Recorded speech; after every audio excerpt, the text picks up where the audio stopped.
Muito obrigado, meu querido amigo e companheiro de lutas, desembargador Sérgio Verani, por essas palavras bondosas, né, cheias de afetividade, né, de simpatia. Na verdade, esses tempos que a gente passou aqui no Rio de Janeiro, estivemos sempre juntos, neste tempo, e depois apenas separados, geograficamente, mas juntos ideológico e politicamente. Mas naquele período que estivemos aqui, fazendo mestrado e doutorado, estávamos sempre juntos no Instituto de Ciências Penais do Rio de Janeiro, né?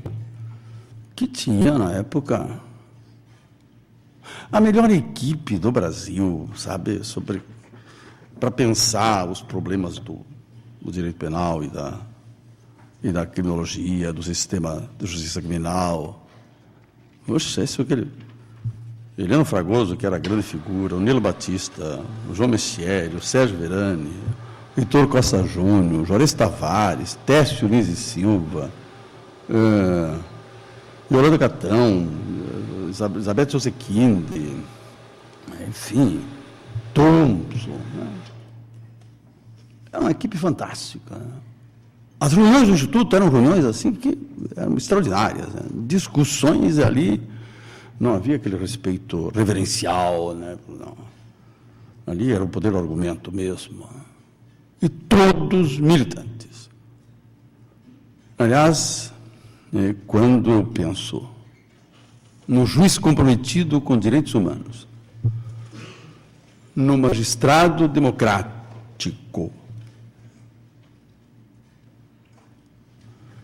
comprometido com a democracia, sinceramente, honestamente, eu penso no Sérgio Verani. Porque ele sempre foi assim. Sempre foi um lutador. Sempre foi um inconformado. Né? E essa, na verdade, era uma característica do nosso grupo. Mas, de certa forma, essas características apareciam muito pronunciadas no Sérgio Verani. E, realmente, figuras como o Sérgio Verani dignificam a magistratura brasileira. E mesmo no Sérgio Verani, na pessoa dele, eu saúdo todos os professores aqui presentes e todos os meus amigos desse público.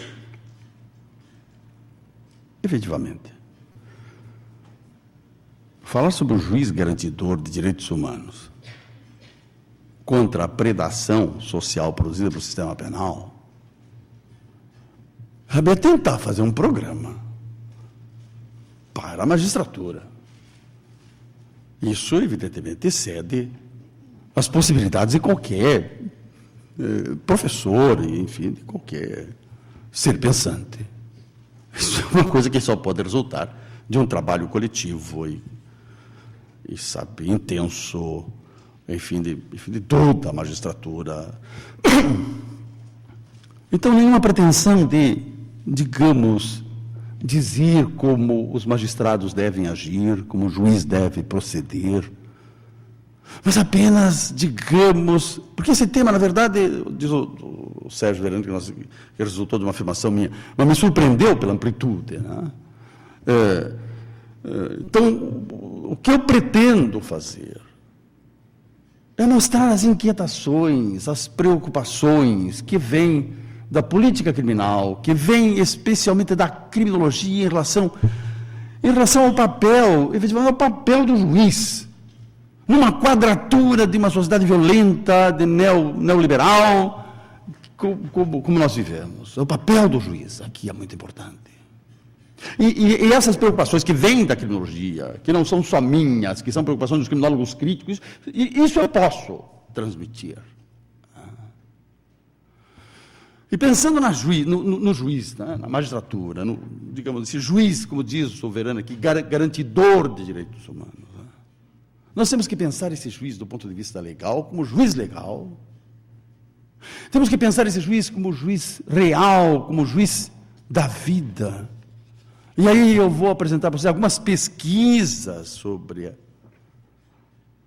sobre as posições do juiz, sobre as atitudes do juiz, que infelizmente nós não temos no Brasil, mas eu tenho pesquisas, enfim, que você faz da Europa, na Alemanha, e os resultados não são muito diferentes aqui, se tivéssemos as pesquisas aqui.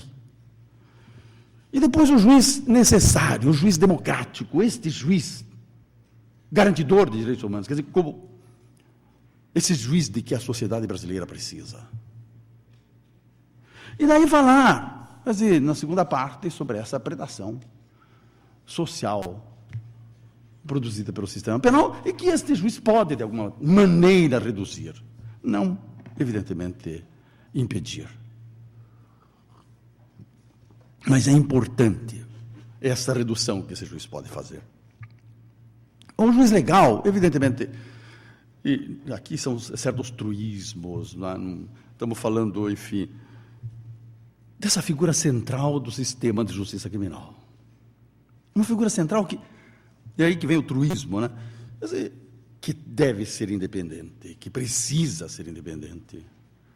E a questão da livre, essa é uma questão até menor aqui, livre valoração da prova. Mas a questão da independência, Luiz, é uma questão central. Essa independência material, por exemplo, de exercer o seu ofício sem limitação. Essa independência pessoal, de exercer a jurisdição sem influência do legislativo e do executivo. Mas as pesquisas da criminologia e a preocupação dos criminólogos é exatamente essa atitude, digamos, um tanto submissa da magistratura, isto é, do terceiro poder, em face do legislativo. Que ele dá atribuições absolutamente inconstitucionais, com leis penais em brancos, com tipos penais indefinidos, e aí, sabe, aqui é preciso uma atitude do juiz se recusar a cumprir essas disposições, que violam o princípio da legalidade. Mas a questão mais preocupante que as pesquisas mostram é, digamos, essa relação, enfim, do juiz, do exercício da jurisdição em face do executivo. Pesquisas na Alemanha, essa é uma frase do presidente de um tribunal estadual alemão, que é um pesquisador, um criminólogo, Macke. Ele conclui que o juiz na Alemanha é presa do executivo. Eu pergunto, no Brasil é diferente? E a questão, digamos, dessa independência psíquica. O juiz não responde pelo que faz perante terceiros, só perante sua consciência. As coisas importantes que o juiz precisa valorizar no exercício da jurisdição. Temos algumas questões assim, sabe, a questão da livre valoração da prova, a questão do discurso da busca da verdade, e essa questão da verdade, essas discussões, a meu ver, um pouco esotéricas que se fazem a respeito da busca da verdade, a respeito do que é verdade. Você fala de verdade absoluta, de verdade objetiva, de verdade material, de verdade formal, que essa verdade absoluta é impossível. Verdade objetiva, sim, na medida que você tem uma versão do real, né? Uma ideia do real, o que é sempre representação. Verdade formal, porque a verdade do processo é uma verdade formal, é uma verdade reproduzida, é uma verdade obtida através de declarações, enfim, de depoimentos, de perícias, é formal. Claro. Mas a luta essa busca, é a luta constante por uma verdade material, evidentemente. No sentido de ter-se uma ideia mais próxima possível do que aconteceu.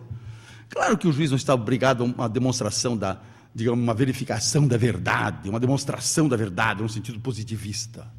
O juiz age, mas o que interessa aqui é o que se chama de convicção de verdade. E é isto que se pode exigir, convicção de verdade, isto é, ter por verdade. É claro que esse ter por verdade do juiz, do livre convencimento, nunca é arbitrário, porque o juiz é obrigado a registrar as circunstâncias que estão na base da sua decisão, quer dizer, é isso que se chama de motivação da sentença. E é isso que precisa controlar a juridicidade da decisão. Quando o juiz informa o que é que o convence, porque senão você não pode atacar a decisão. Aí sim, fica uma decisão sem fundamentação. O livre convencimento não tem nada a ver com o convencimento arbitrário do juiz. Isso é, digamos, o que a teoria nos diz. Mas qual é o juiz real? O juiz da vida, o juiz que de fato nós temos. E aqui eu não vou dizer quais são as minhas opiniões. Eu vou repassar aos senhores o resultado de pesquisas. De muitas pesquisas que se fazem sobre a atuação do juiz, a origem do juiz, a atitude do juiz, os compromissos políticos e ideológicos do juiz. Porque isso se pesquisa muito, mas não entre nós. Mas é uma pena que nós não fazemos pesquisas. Nem temos verba para pesquisas suficientes. Enfim, pesquisar é uma coisa que demanda tempo, muito estudo, enfim. Nos países centrais, existem muitas pesquisas. Na Europa, na Alemanha, na Itália, mas especialmente na Alemanha. E o que eu vou citar aqui vou começar citando uma pesquisa de um criminólogo chamado Richter, sobre a origem social dos juízes. Isso é importante. Como é que eu posso exigir uma atitude do juiz se eu não sei qual é a origem dos juízes? A origem social dos juízes. Os juízes, assim, essa pesquisa conclui, também não vamos nos aprofundar nisso, que o juiz é proveniente, em 60% dos juízes da Alemanha são provenientes da classe média alta. 60%. 30% da classe média baixa. E 2,8% da classe trabalhadora. E a classe trabalhadora compõe 56% da população da Alemanha. Isso levou Dahrendorf, comentando a pesquisa, a dizer que nós contemplamos aqui a sociedade dividida, juízes de classe superior condenando acusados de classe inferior. Essa é uma realidade.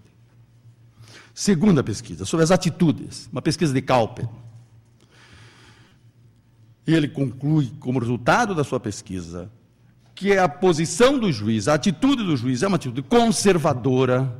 Eu estou falando dos juízes alemães. E de pesquisa realizada na Alemanha. É uma atitude conservadora, antidemocrática e autoritária. E essa pesquisa trabalha o conceito de autoritarismo na direção em que Horkheim e Adorno desenvolvem o autoritarismo. Diz assim que o autoritarismo se caracteriza por um comportamento conformista, de submissão ao poder, falando do juiz, de prepotência perante os humildes, autoritarismo, de intolerância, de antissemitismo, porque aí entende-se também Adorno, Horkheimer, claro, essa era uma preocupação deles, e de etnocentrismo. Eu estou falando aqui do autoritarismo em geral, não está falando do autoritarismo especificamente do juiz, mas na medida em que se conclui que o juiz é autoritário, algumas dessas características marcam o juiz alemão. Uma outra pesquisa, e esta traz a autoridade de Luhmann, Niklas Luhmann, ninguém pode duvidar, porque é um sociólogo conservador. Luhmann e Lange fala sobre a socialização. E essa pesquisa conclui que os juízes têm uma personalidade conservadora e autoritária. E que tem uma orientação por ordem e segurança. Mas o mais importante vem numa pesquisa, sabe, sobre a sociologia da ação judicial, ou da decisão judicial. Examinando, por exemplo, os casos de trânsito, decisões no trânsito. Aqui a pesquisa mostra uma correlação entre a condenação e os antecedentes penais. Isso é uma correlação preocupante. Mas mais, uma correlação entre a condenação e o status social do condenado. Será que no Brasil isto é diferente?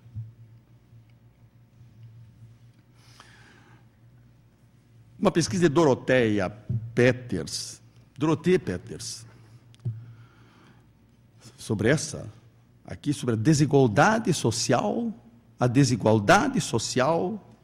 na jurisprudência. Como a desigualdade social atua na formação de juízos. E ela conclui que o status social aqui é determinante, porque status social superior estão na base de achar que o acusado tem méritos e que é um sujeito disciplinado.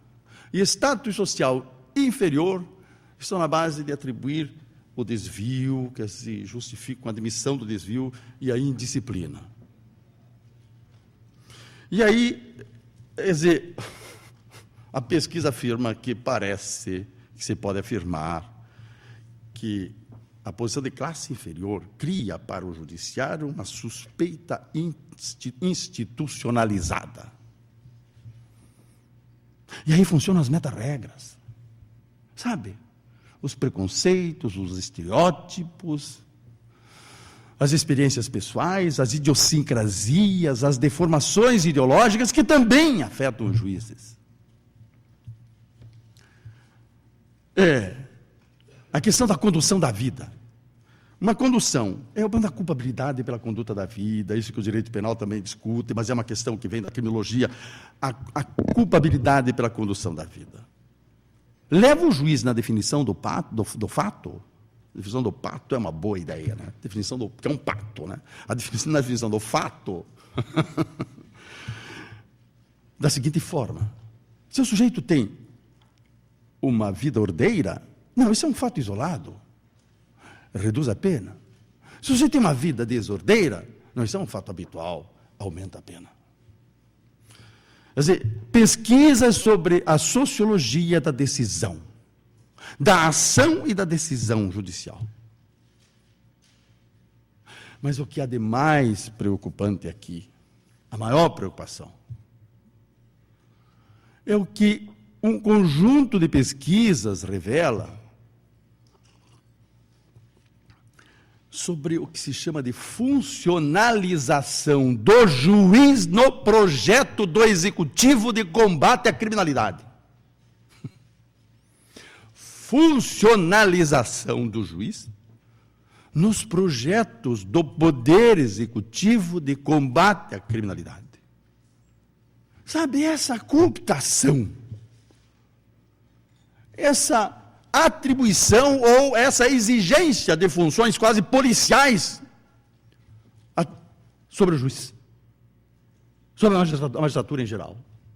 Ou seja, isso que hoje em criminologia se chama de funcionalização do juiz, da magistratura, nos projetos do Poder Executivo de combate à criminalidade, produz um desatrelamento do juiz em relação aos princípios do Estado de Direito. E aqui nós temos coisas como a investigação secreta, ou as investigações secretas, as interceptações telefônicas, a escuta ambiental e todos esses métodos tecnológicos modernos de investigação, que violam princípios constitucionais fundamentais, que não estão sob controle, ou estão apenas sob um precaríssimo controle do Poder Judiciário. Quer dizer, nós vivemos um período de ampliação de hipóteses de investigação secreta, de bloqueio de provas. Bloqueio de provas. Você não sabe o que existe. Quer dizer, esse bloqueio de provas e esse tipo de investigação secreta estão produzindo o que se chama em criminologia de um cruzamento de poderes, que nega a independência de poderes. Cruzamento de poderes, que marca uma cooptação do juiz pelo executivo no combate à criminalidade. Isso é uma coisa preocupante, porque esse não deve ser e não pode ser o papel do juiz. O juiz tem que ser, efetivamente, essa figura que garante os direitos humanos no processo penal. O juiz criminal, né? Especialmente o juiz criminal. É o garantidor, efetivamente, dos direitos humanos, dos princípios do Estado democrático dele no processo penal. Ele não é um policial, ele não é um funcionário público. Essa funcionalização é transformação, burocratização do poder judiciário. Sabe, nós temos, e isso realmente reduz ou acaba com o princípio da independência dos poderes. Porque devagarinho, através do legislativo e o executivo, vai se invadindo o poder judiciário e reduzindo isso que nós chamamos a independência do poder judiciário. Por isso que eu comecei falando da independência do poder judiciário. Nunca foi tão importante que o juiz use a sua independência. Porque nós temos aqui um Estado, quer dizer, o Estado capitalista, mas é um Estado como poder executivo, o Estado perseguidor, dissimulador, Aí com os seus investigadores secretos, enfim, que determinam os critérios de como se deve admitir a prova proibida, mesmo, quer dizer, admite-se a validade de provas proibidas, mesmo com violação do princípio nemo tenetur. Esse aqui é o princípio nemo tenetur. Depois, até no debate, você dá uma outra palestra, fala, o princípio nemo tenetur. Essa proteção contra a autoincriminação, isso que está na base do direito do acusado calar, sabe, de consultar o advogado antes de qualquer informação, com anulação do processo, se isso não se observa. Pesquisas mostram que apenas em pouquíssimos casos os direitos são informados, olha, o senhor está sendo acusado por isto, o senhor tem o direito não de ficar calado, sem que isso funcione contra o senhor, de só falar depois de consultar um advogado. Vai ser uma informação muito sumária e o acusado é um problema linguístico, não entende nada daquilo, quer dizer, não sabe os seus direitos. Enfim. E a consequência é essa politização do judiciário, essa funcionalização do judiciário, quer dizer, do juiz. A transformação num funcionário comprometido nos projetos políticos e internos, de política interna do Executivo. Quer dizer, as decisões do juiz passam a ser decisões prognósticas, decidindo o caso concreto, mas em função do interesse e da segurança da coletividade, que é uma coisa abstrata, que é o que dizem os meios de comunicação, que é o que diz, enfim, a ideologia dominante, enfim, os meios que estão presentes nessa comunicação do dia a dia, sabe, da mídia, da televisão, dos jornais. O juiz se sente acuado por isso também. E se ele não está muito convictamente comprometido com os direitos humanos, com os princípios fundamentais do Estado democrático de direito, ele sucumbe a isto. Às vezes as decisões fazem critério de interesse de segurança coletiva, da coletividade. O juiz é um responsável pelas políticas, é transformado, professor Sérgio Verani, nessa figura responsável pelas políticas de segurança do Estado. O juiz não tem nada a ver com isso, ele tem que ser a garantia da segurança do acusado. Mas ele tem que ser um juiz garantidor dos direitos humanos. Ele não tem nada a ver com a questão da administração pública, de políticas públicas. Ele tem que decidir conforme o direito. E já temos de um lado, sabe, um Estado todo poderoso, que usa um instrumental tecnologicamente avançado, que não precisa do direito porque faz o que quer. Se não tivermos alguém que interprete o direito do ponto de vista do acusado, então esse sujeitinho que está ali no processo penal não tem garantia nenhuma. Mas o que se exige do juiz é que seja essa pessoa que verifique os fatos, comprometidos com a democracia. Mas não esse juiz funcionalizado pelo Executivo. Esse é um problema seríssimo. Esse é um problema muito sério. As intervenções da liberdade do cidadão, quer dizer, quanto mais estamos num processo de ampliação dos processos, das formas, dos modos de intervenção na liberdade do cidadão, com toda a tecnologia que se prega para isto. Quer dizer, eu estou no meu escritório, eu não sei se a conversa que eu estou tendo com o meu cliente ali não está sendo ouvida. Eu pego meu telefone, eu não sei se ele não está grampeado. Aliás, eu pego pensando que ele está grampeado. Já não falo nada no telefone.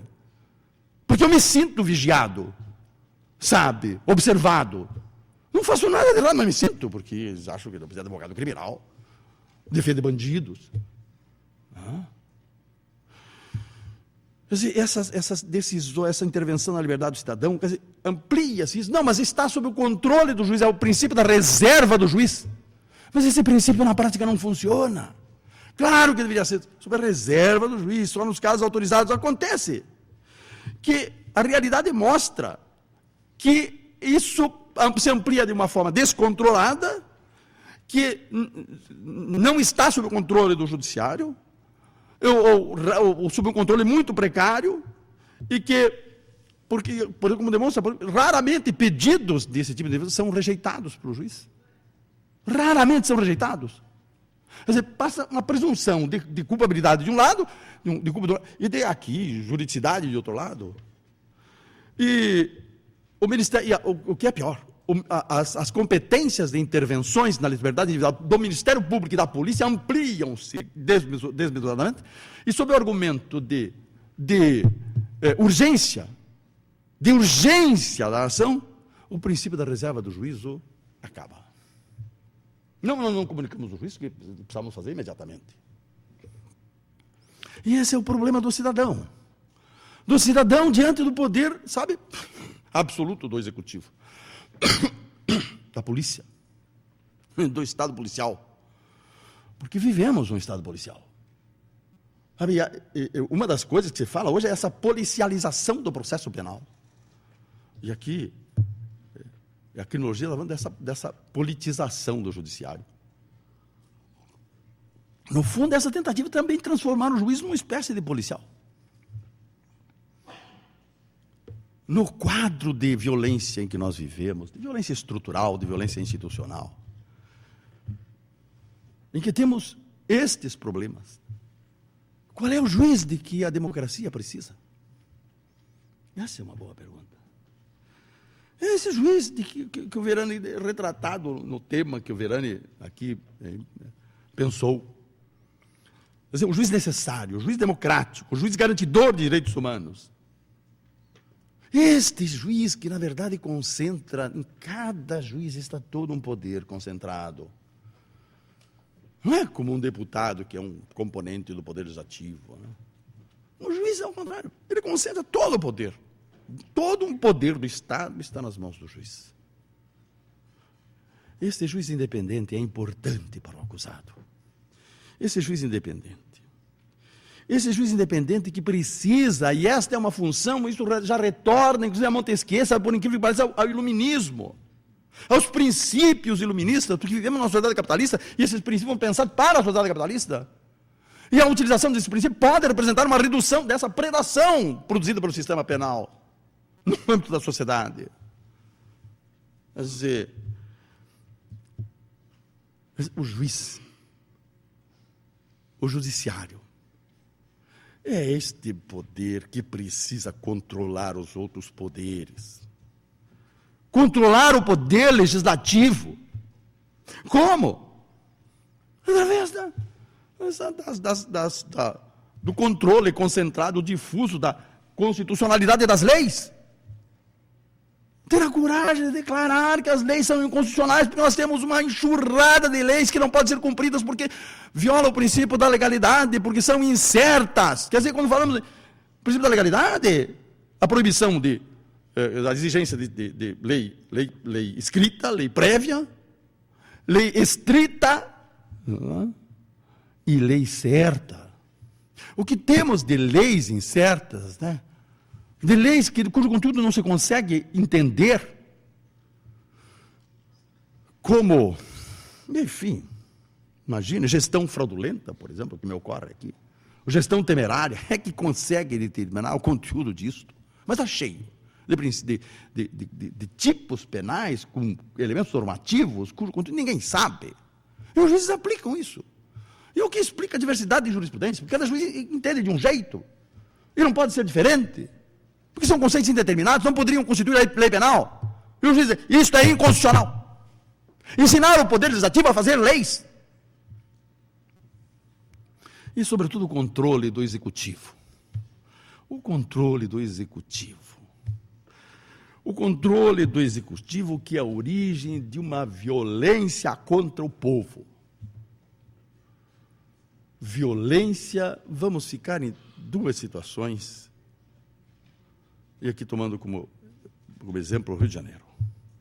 A violência das invasões bélicas de áreas pobres, como a invasão do Complexo Alemão, no Rio de Janeiro, com mortes e aterrorização da população.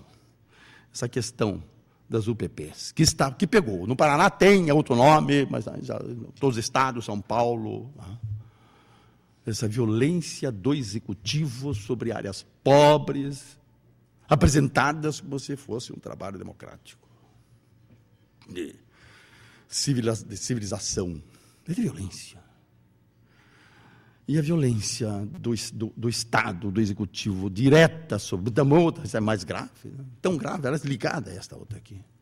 Mas que a gente define de outra forma. A violência da matança do povo pelo Estado. Não é pela polícia, não é pelo Estado. A polícia não faz nada que não seja determinado pelos seus superiores. Ou por um programa, sabe, dos 3 níveis, do nível municipal, nível estadual, nível federal. A matança do povo. O juiz não pode fazer alguma coisa aqui? Esses autos de resistência nos quais ninguém acredita, mas que aparecem ali para justificar a matança do povo. Nós vivemos a matança oficial do povo. Nossos filhos e netos, mas se vocês não faziam nada, no Rio de Janeiro, nós não temos pesquisa, no Rio de Janeiro, as estimativas falam em 1.200 pessoas mortas anualmente pela polícia, em perseguições, em que a polícia decide, enfim, através de uma suspeita, e depois ela acha que o sujeito é culpado, já imputa o fato, processa o sujeito, condena, executa a pena, e aplica uma pena ilegal, que é a pena de morte. Onde é que ficam os princípios aqui? Do devido processo legal, do contraditório, da ampla defesa. Acabou. E claro que essas coisas vêm para o Poder Judiciário. Mas você vai encontrar aquele juiz conservador, aquele juiz com aquela ideologia, sabe, ordeira. Não, eles são os baderneiros mesmo, são bandidos, são pessoas, são marginais, não é marginalizados, são marginais. Bem, é esse juiz que funciona, ele tem que ser a garantia, o guardião dos princípios fundamentais, porque se o juiz não for, ninguém será. Guardião, sim. Querem dar uma função assim, mais em sentido policial, então, guardião. Mas isso é uma coisa que dignifica. Guardião dos princípios fundamentais. Princípio da legalidade, princípio da culpabilidade, princípio, enfim, da lesividade, princípio da proporcionalidade, princípio da humanidade, todos os princípios que marcam o processo penal moderno. Não vamos nos entender nesses princípios, porque podemos falar deles se vocês quiserem depois. Obrigado. Aqui.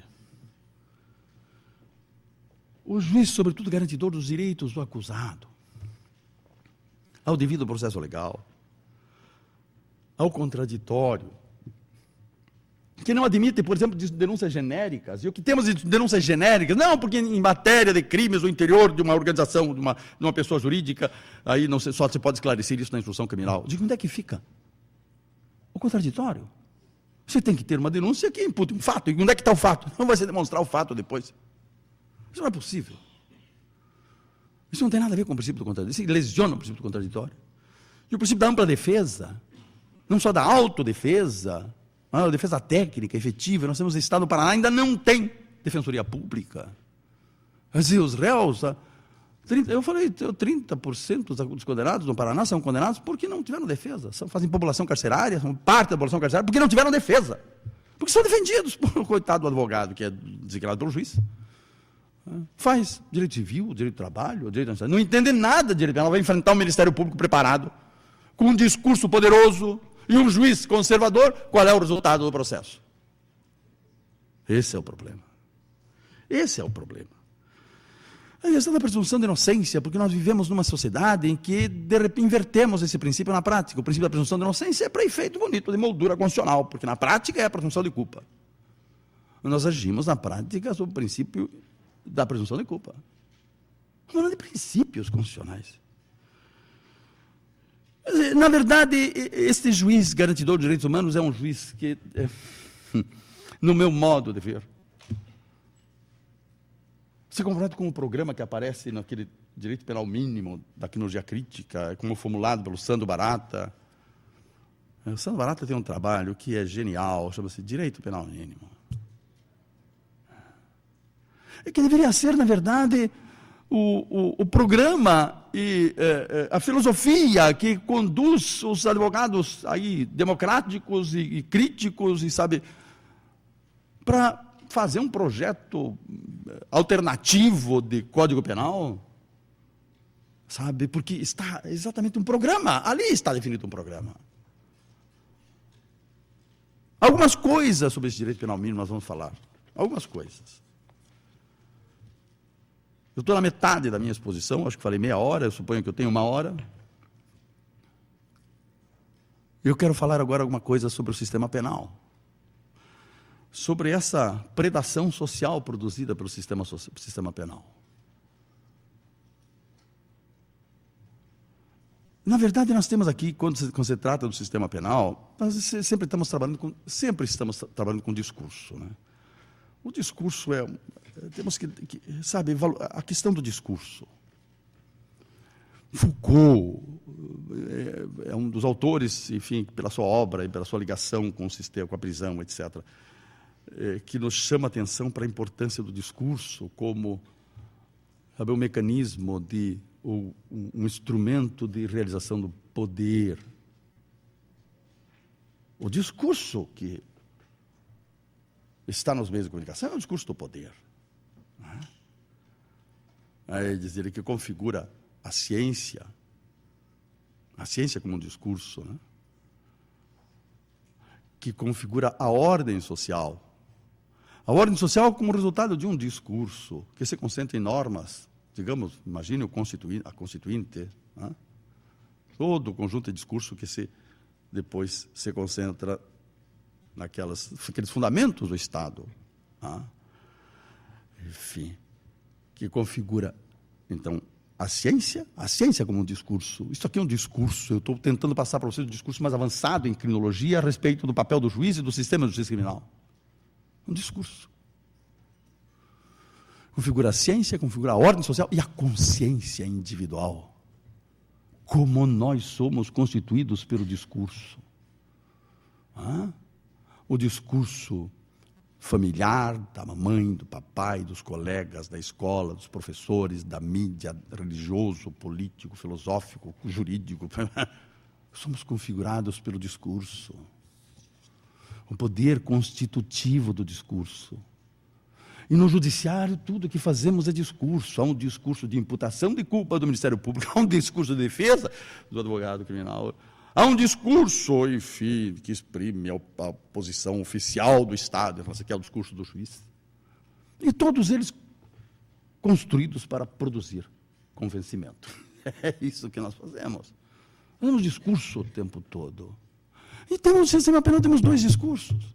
Tem um discurso oficial, que fala das funções de combate à criminalidade, de redução da criminalidade, que legitima o sistema penal por isso, e de correção do criminoso. Quer dizer, o sistema penal é legitimado pelo discurso de combate à criminalidade, de redução da criminalidade e de correção do criminoso. Para reduzir a criminalidade, precisa corrigir o criminoso. E aí tudo, de fato, isso é um papel importante. Só que os próprios adeptos desse discurso reconhecem que depois de 150 anos, como dizia Foucault, mas 200 anos, porque quando Foucault disse, já faz mais de 50 anos, reconhecem o fracasso disso. Foucault fala no isomorfismo reformista. Isto é, do reconhecimento do fracasso do sistema penal e da reproposição do mesmo projeto fracassado. E assim a gente vem. Reconhece o fracasso, repropõe o mesmo projeto fracassado, reconhece o fracasso, faz 200 anos que estamos fazendo isso. E faz 200 anos que estamos fazendo esse discurso. Quer dizer, e mesmo os adeptos dessa ideologia dizem, olha, nada funciona. Nada funciona. Essa é uma frase, nothing works. É uma frase de Martinson, não sei, nada funciona. Aí vem aqui nos diacríticas e para aí. Precisamos fazer distinções. Saber o que nada funciona e o que funciona. Porque tem diferenças. Aqui nos diacríticos, o fracasso aqui é das funções declaradas do sistema penal. Essas funções de redução da criminalidade e de correção do criminoso. Esse é um fracasso total. Mas do ponto de vista, isso das suas funções declaradas. Porque do ponto de vista das suas funções reais, ocultas, não expressas, quanto a estas funções reais, o sistema penal é um sucesso, é um êxito absoluto. Nós já vamos ver como é que é um êxito. Fracasso, sim, das funções declaradas. Por quê? Porque as funções declaradas Mas, efetivamente, de correção do criminoso e de redução do criminoso, isso o sistema penal não faz. Não faz, não é só no Brasil, no mundo inteiro, em lugar nenhum, nunca fez e nunca fará. Nunca fará. É preciso meter isso na cabeça. Porque hoje existe em criminologia a concepção de que quanto maior a pena, maior a reincidência. Para isso que serve, o cara criminogênico do sistema. O sistema penal é criminogênico. Quanto maior a pena, maior a reincidência. Quanto maior o contato com o sujeito, com a realidade da prisão, pior para o sujeito. Por quê? Porque por causa das influências negativas sobre o condenado do sistema penal. Primeiro, a desclassificação social. Quer dizer, a punição significa que o sujeito perde os laços afetivos, sociais, de trabalho, enfim, que o mantinham na comunidade. Depois vem o problema da subcultura da prisão. A subcultura da prisão é uma coisa muito séria, muitos estudos, né? Essa subcultura muda a imagem, a autoimagem do condenado. É uma questão do labeling. Tá? Na medida em que nós rotulamos uma pessoa como criminoso, ele tende a agir como criminoso. Isto, efetivamente, esta declaração oficial de que o sujeito é um criminoso, que é a sentença criminal, tá? Isso produz efeitos devastadores sobre a autoimagem do condenado. E, enfim, esse conjunto de deformações psíquicas e emocionais que resultam da passagem pelo sistema formal de controle. Aqui, na verdade, o Sandro Barata fala num duplo processo. É um processo de desculturação e de aculturação. De desculturação, de desaprendizagem das normas e valores da vida social e de aprendizagem das normas e valores para a sobrevivência na prisão. E as normas e valores para a sobrevivência na prisão são definíveis muito facilmente. É a violência e a malandragem. O sujeito tem que ser violento. Se ele já é violento, mais violento. Se não for violento, tem que se tornar para sobreviver na prisão. E tem que ser malandro. Senão, não sobrevive na prisão. Ou seja, ele desenvolve uma atitude que é exatamente o contrário, o inverso daquilo que se exige para a vida em sociedade. E quando ele cumpre a pena, isto é, quando ele está completamente prisionalizado, ou seja, inteiramente adaptado para a vida na prisão, aí ele cumpriu a pena, volta para a sociedade, e aí encontra as mesmas condições sociais adversas que estavam na origem da criminalização anterior. Esse é o sistema penal. Isso, em síntese, é o sistema penal. Por isso que ele não funciona. Não funciona em relação aos seus objetivos declarados. Funciona, é um êxito total em relação aos seus objetivos reais. E é isso que faz a criminologia crítica, mostrar os objetivos reais do sistema penal. E isso que você faz desde Pazucani, sabe? Desde passando por Rustick-Scheimer, por Foucault, por Pavarini, Melossi, por Barata, por Broalbach, todos os grandes criminólogos. A pesquisa das funções reais do sistema penal, da pena criminal, da prisão. Em relação a essas funções reais, o sistema penal é um sucesso absoluto. E é por isso que ele se mantém. Ele se marca por a característica, por uma gestão diferencial da criminalidade. Isso é a expressão de Foucault. Gestão diferencial. Foucault fala ilegalidade, mas ilegalidade no sentido de criminalidade. Gestão diferencial da criminalidade, que imuniza as classes superiores e criminaliza as classes sociais inferiores. É isso que se chama de uma violência institucional. Violência da lei penal, seletividade da lei penal, violência da polícia, seletividade da atuação da polícia, violência da justiça, seletividade da justiça e violência da prisão. Não há poderosos na prisão. É isso que se chama de seletividade do sistema penal. Através desta seletividade, dessa atuação seletiva do sistema penal contra a pobreza, contra os marginalizados, os despossuídos, etc., é que o direito penal, o sistema de justiça criminal, a prisão garante a desigualdade social. O sistema penal não institui a desigualdade social. A desigualdade é instituída pela Constituição, é disciplinada pelo direito civil, é ampliada pelo direito ao trabalho, que legaliza a expropriação de mais-valia, né? Com a diferença entre o tempo de trabalho enfim, necessário, o tempo de trabalho excedente, né? O tempo de trabalho necessário, como aquele tempo de trabalho em que o trabalhador produz um valor que corresponde ao seu salário, e o tempo de trabalho excedente, que é a mais-valia, isto é, aquele trabalho não remunerado, que é a origem do capital, como trabalho acumulado. O direito penal não cria isso. O direito penal garante isto. É outra coisa. O direito penal não garante a ordem social? Claro que garante. Os valores da ordem social? Esses são os valores. Se essa ordem social é desigual, é injusta, é violenta, é opressiva, é isto que o direito penal está garantindo. Esta desigualdade, esta injustiça, esta opressão. Para isso, somente para isso serve o direito penal. O resto é discurso. O resto é discurso. Ou seja, o que o direito penal garante é essa desigualdade social produzida pela relação capital-trabalho assalariado. E é isso que nós chamamos de violência estrutural. A violência é uma violência, essa desigualdade de base, de raiz, que produz toda a desigualdade social. A desigualdade do modo de produção capitalista. Então aqui o direito penal é um sucesso absoluto. E é por isso que esse discurso se mantém, porque o poder precisa legitimar-se, e as suas práticas punitivas. Por isso se mantém o discurso oficial da teoria jurídica da pena. E somente em congressos como esse, em alguns livros de intelectuais comprometidos com uma outra ordem, é que aparece o discurso criminológico. Esse é o discurso crítico da teoria criminológica, da pena, do sistema penal, da prisão, etc.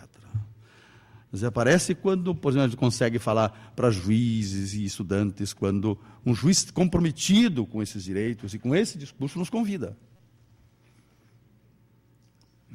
Porque essa é uma coisa que transcende, digamos, a ação individual, uma coisa coletiva. Esse é um discurso. Esse é um discurso. Abre-se um espaço para esse discurso, e a importância do discurso, que ele também tem esse caráter constitutivo. Ele funciona nas nossas atitudes. Enfim. Quer dizer, e a partir dessas posições, desses discursos, nós temos aí propostas autoritárias, que querem uma ampliação do direito penal. Aí vem, por exemplo, o discurso da tolerância zero, que está sendo aplicado aqui no Rio de Janeiro e no Brasil inteiro. O discurso do direito penal do inimigo. Isso tudo, vamos nos aprofundar sobre isso. Depois podemos, no debate, falar sobre direito penal do inimigo, a tolerância zero. Mas esse é o discurso oficial. O discurso crítico é esse discurso democrático, que fala do direito penal mínimo. Reduzir o direito penal, reduzir o sofrimento, por exemplo, já é uma grande coisa numa sociedade como a nossa. E aí vem a proposta do direito penal mínimo, sabe, de reduzir o direito penal à proteção de direitos individuais. Esqueci, o direito penal não é a proteção de direitos sociais, direitos da comunidade. Sabe, não tem nada a ver. O direito penal ainda tem um papel a cumprir na proteção da vida, da liberdade individual, da sexualidade. Como é que vamos resolver problemas aí de sexualidade, agressões sexuais com indenização? Não é possível. O homicídio com indenização, não é possível. Porque isso produz uma enorme distorção social. Aí quanto o sujeito, não, mas eu tenho dinheiro, eu pago. Mas como? O direito penal ainda tem um papel para cumprir. Mas em relação a essa proteção de direitos humanos fundamentais, não usar o direito penal para políticas de governo.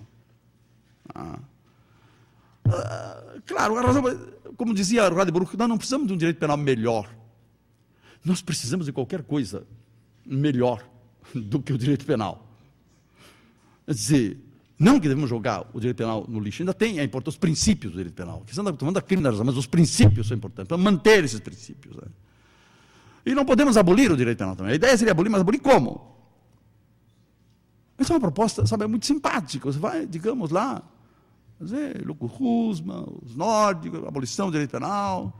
O Sandro Barata nunca trabalhou com a abolição do direito penal. A abolição do direito penal, sim, na medida que você luta pela abolição do capital como relação social fundamental. Aí sim, num processo de transformação democrática da sociedade. Então, você abolir o sistema penal com o sistema que ele garante. Porque esse sistema não sobrevive sem o sistema penal, sem a prisão. O capital não sobrevive sem a prisão. Como a sociedade desigual precisa da prisão, do poder de prender os miseráveis. E vive exatamente, e sobrevive, e amplia a concentração da riqueza, graças a essa penalização, essa prisionalização dos miseráveis. Né? É só olhar a população penal brasileira e ver quem é que compõe essa população. Isso não é no Brasil, isso é no mundo inteiro, é assim. Isso é assim na Europa, na Alemanha, isso é assim nos Estados Unidos. E a ampliação do sistema, nós podemos ver pela população carcerária. Como se amplia. A sociedade brasileira é a sociedade mais punitiva do mundo. Fala-se em impunidade, é a que mais pune no mundo. Nenhuma sociedade cresceu tanto, fez crescer tanto a população carcerária nos últimos 20 anos. Em 1990, século passado, 1990, a população carcerária brasileira era de 90 mil, não chegava a 100 mil presos. Em 2010, 2012, temos mais de 500 mil presos. Aumentamos por 5, multiplicamos por 5 em 20 anos. Os Estados Unidos são outra sociedade violenta, e que é o nosso modelo, né? Conseguiu multiplicar por 5 a sua população carcerária em 30 anos. 30 anos. Desde o começo da era Reagan até 2012, a população carcerária americana, que era de 500 mil, passou para 2 milhões e 500 mil. 5 vezes. A nossa, mas em 30 anos, a nossa aumentou 5 vezes em 20 anos. Ele fala assim, impunidade. Ou seja, não podemos abolir o sistema penal, mas podemos reduzir. E essa proposta de reduzir o direito penal, sabe, a criminalização apenas de lesões a direitos humanos fundamentais. Isto é uma coisa que pode informar também o discurso dos juízes. Sabe, no seu processo também de aplicação da pena. Eles podem funcionar como descriminalizar, despenalizar, desinstitucionalizar. Podem fazer isso. Por que esse discurso da redução do direito penal? Porque ele está na base da compreensão de que a criminalidade e a violência não podem ser reduzidas com pena. O sistema penal só aumenta a violência e só garante a violência estrutural e institucional de um sistema desigual e injusto. Somente a democracia real, efetiva, sabe, de integração dessas comunidades excluídas, é que pode afetar a violência social e a criminalidade. Mas aí estamos falando agora de eliminar essas condições ou reduzir as condições sociais adversas em que vive a população que para sobreviver, é obrigada a adotar práticas ilegítimas ou criminalizadas. Não sei se são ilegítimas, mas ilegais. O que seria da população fora do mercado formal de trabalho se não existisse o mercado informal da droga? É uma pergunta. E que terrível é essa situação numa sociedade que o sujeito, para sobreviver, precisa adotar, integrar um mercado ilegal. E aí arriscar a sua vida todos os dias. Não só porque é um mercado ilegal. O Estado volta as costas para esse mercado, fazendo de conta que ele não existe, mas ele existe. É como você fez na época do álcool. Agora você faz na época das drogas. Outras drogas. Porque álcool também é uma droga. Droga legal, droga ilegal. Quer dizer, que coisa mais hipócrita, né? Coisa mais hipócrita. O Estado ilegaliza uma produção e um comércio que existe no mundo inteiro.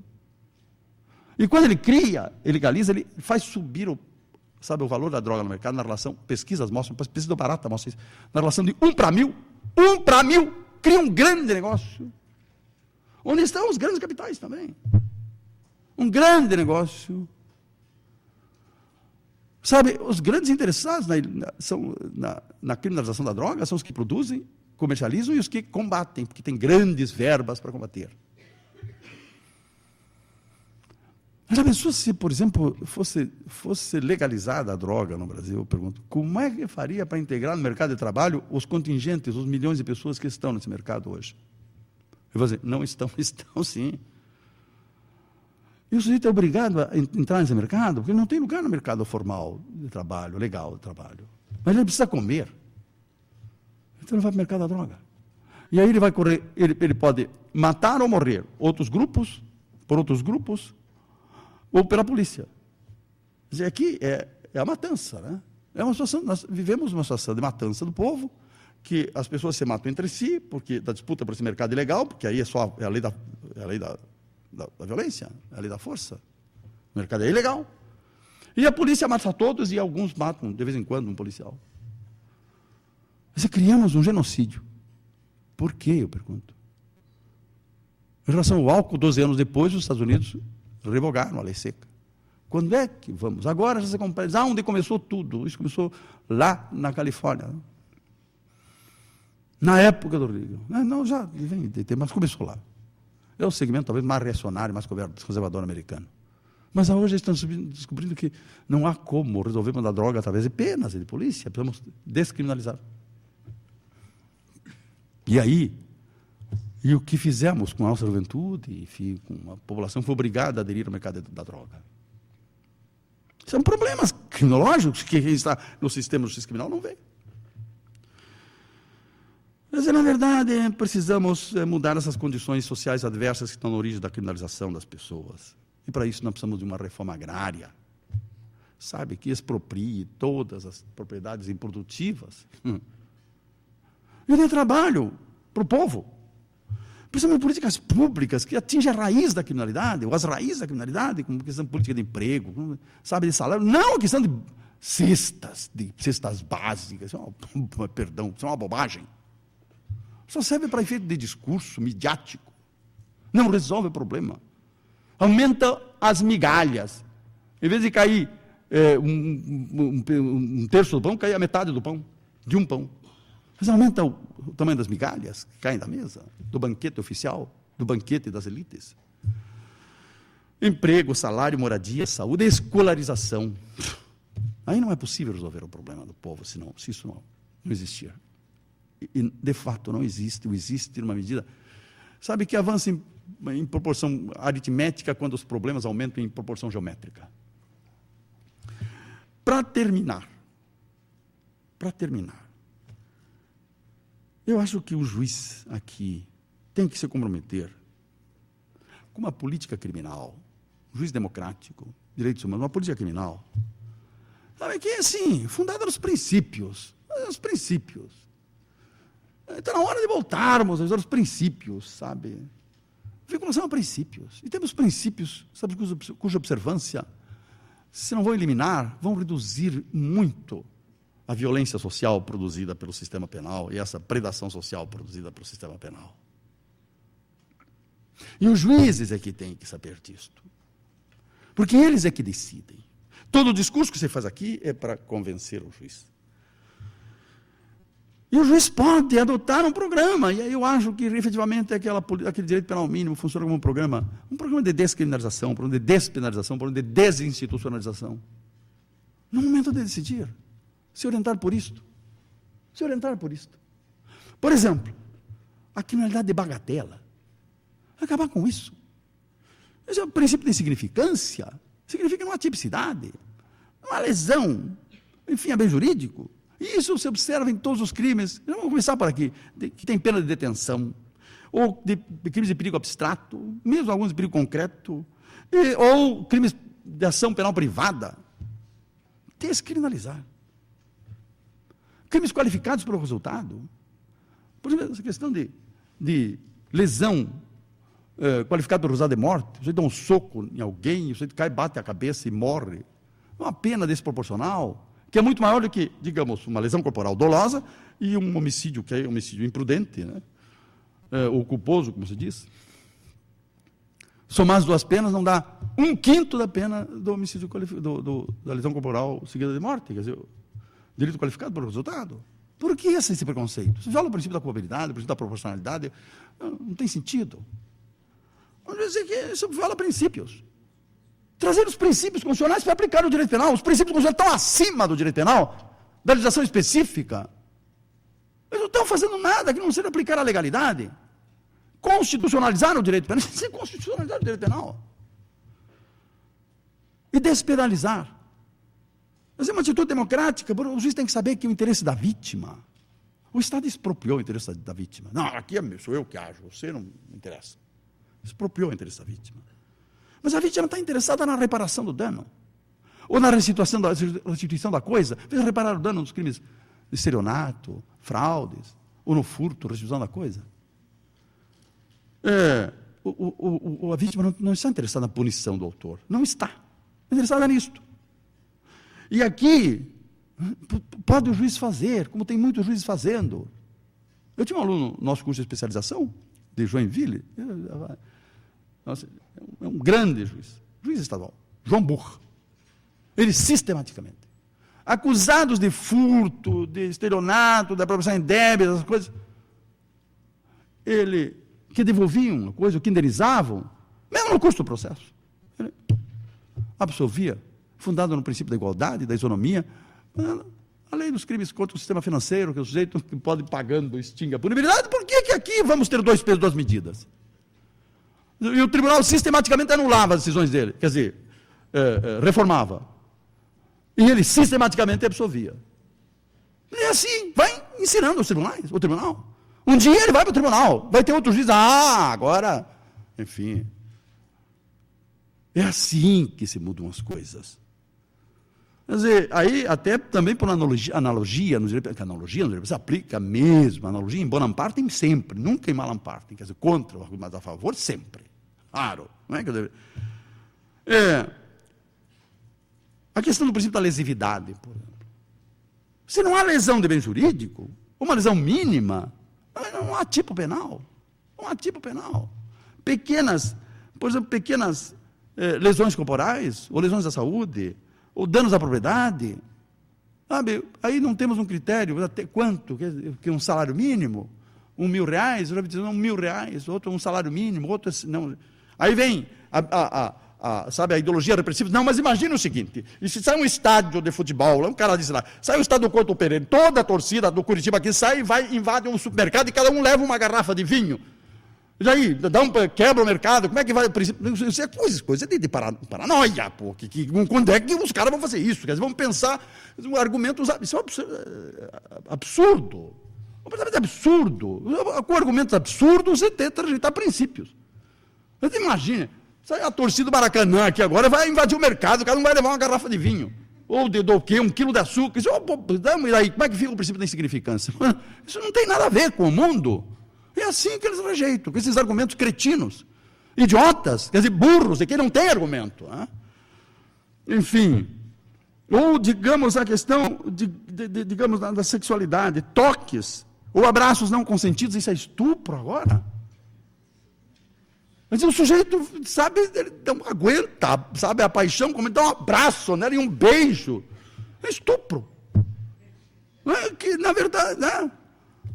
Quer dizer, como é que pode? Quer dizer, o juiz, eu não posso condenar por estupro isso aqui, eu me recuso. A lesão do bem jurídico, falta tipicidade, aqui não há tipo penal, não há tipo legal. Enfim, e na aplicação da pena, é aqui, na aplicação da pena. Esse é o momento do juiz, o artigo 59, esse momento trifásico. Pena base, circunstâncias agravantes, atenuantes e circunstâncias, causas especiais de aumento ou diminuição de pena. Aqui o juiz tem. Esse é com ele mesmo. Né? Na aplicação da pena. Aqui ele pode trabalhar com a compensação, sabe, fundada no status social do condenado. Hoje a criminologia está mostrando que quanto maior o status social, maior a liberdade. É óbvio. Essa questão, vamos entrar na questão de liberdade e determinação, porque isso é uma outra questão, mas, enfim, à medida que admitimos o conceito de liberdade, né, quanto maior o status social, maior a liberdade, quanto menor isso, maior a determinação nos comportamentos. Você não tem alternativas possíveis. Eu fiz considerar isso na sentença. Quer dizer, compensar na avaliação. E ele pode, porque tem plena autonomia na consideração daquelas circunstâncias de culpabilidade antecedentes, personalidade, motivo, circunstâncias, lá 59. Tudo depende do compromisso político dele. Como examinar essas circunstâncias? Examinar concretamente, relacionadas àquele acusado concreto, particular. E a questão das penas restritivas de direito, muito importantes. Uma pesquisa realizada em Brasília, foi orientada pela Elo Vieco Folchem de Castilho, que é uma subprocurador-geral da República, uma grande professora, uma grande, né, cabeça. E essa pesquisa foi de mestrado, feita por um rapazinho também muito talentoso, chama-se Vinícius Machado. E ele mostra, é uma pesquisa sobre a aplicação da pena em Brasília. Ele trabalhou com, acho que 36 mil processos, ou 22 mil processos em 36 varas criminais, agora não, né? E examinou, aí, claro, para amostragem, 1000 processos. E ele mostra, demonstra, a pesquisa demonstra, que o regime aberto é negado em 85% dos casos por causa da reincidência. E o regime semiaberto é negado também em 56% dos casos por causa da reincidência.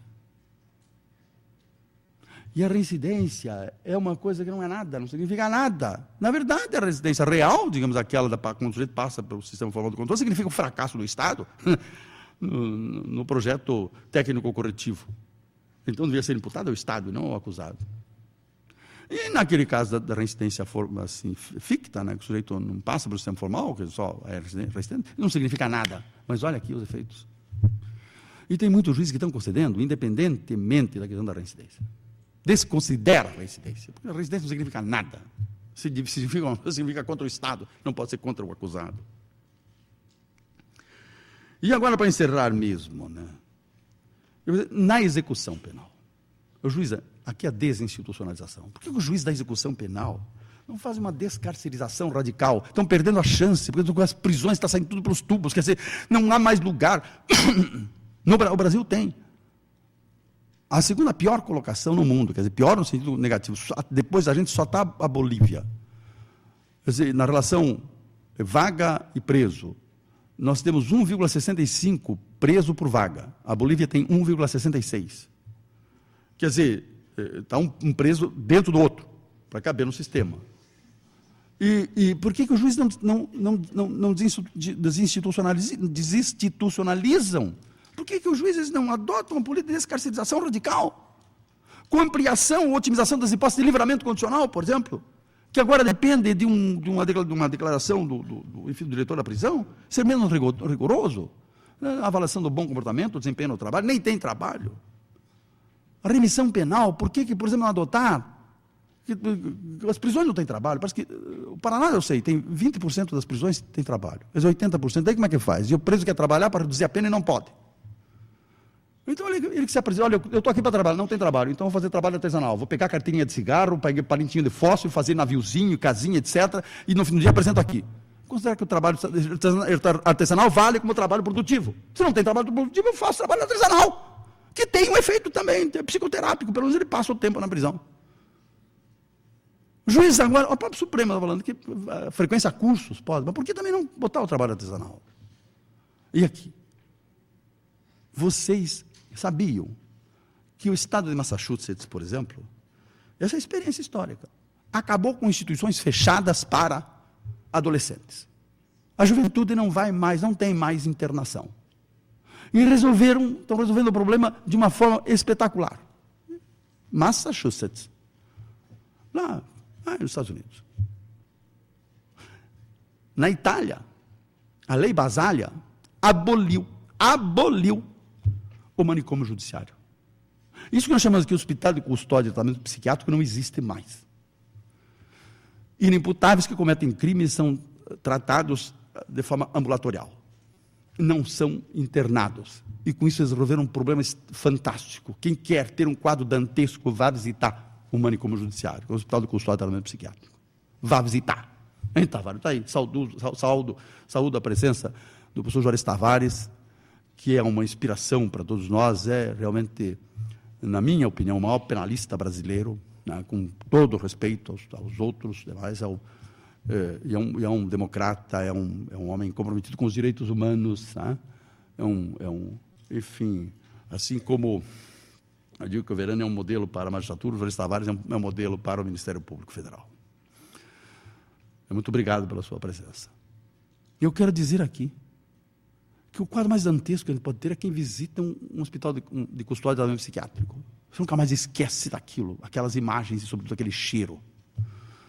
aquele cheiro. É uma tragédia. A Itália aboliu. Hospital de custódia não existe manicômio judiciário. Por que não podemos fazer, então? Por que não podemos fazer com a prisão? Quer dizer, a prisão, como dizem os abolicionistas, é inteiramente inútil. Porque a prisão está restrita àqueles 5% da criminalidade registrada. E nós convivemos com 95% de criminalidade, e criminalidade violenta, desde homicídio até os crimes menores. Convivemos naturalmente, assimilamos naturalmente, e não há nenhum problema. Então, por que temos um problema social imenso com 5% da criminalidade? Então, para que o sistema penal? Isso dizem os abolicionistas. Mas nós sabemos para que o sistema penal. Porque é a única forma de sobreviver uma sociedade desigual. O capital não sobrevive sem a prisão, sem o sistema de justiça criminal. Enfim, o capital não sobrevive sem a repressão da pobreza. Obrigado, era isso.